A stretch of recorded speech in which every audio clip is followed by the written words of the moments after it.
Cuba dengan baik-baik ceramah ini, dengarkan nada dia dan lihat karakter dia. Apa ada masalah lagi di Johor? Masalah negeri lah, tolong. Buatlah kerjasama. Projek besar dah kita buat. Ini pergi tengok rumah-rumah di Johor Bahru. Rumah kos rendah yang kerajaan negeri. Buruk, tak cat. Bagi peluang kerajaan Pakatan Harapan, kita ubah ini semua. Kalau tak tahu, jangan maki hamun. Tak tahu, tanya. Nampak tak?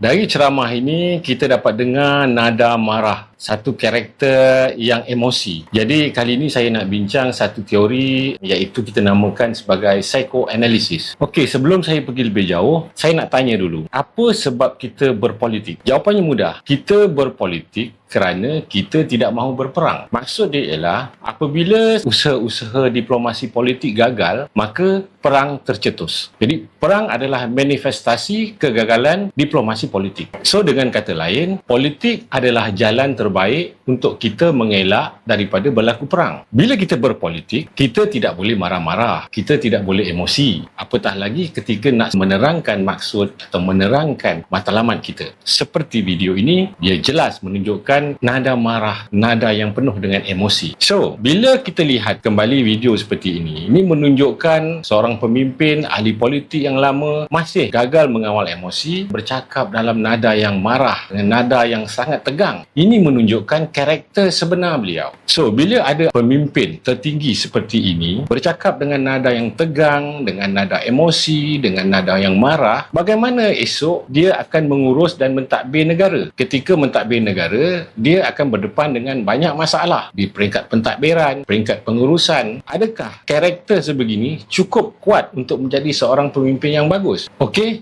jelas? Jadi, psychoanalysis membantu kita untuk menilai dan menganalisa adakah seseorang pemimpin ini wajar diberi undi dan wajar diberi sokongan.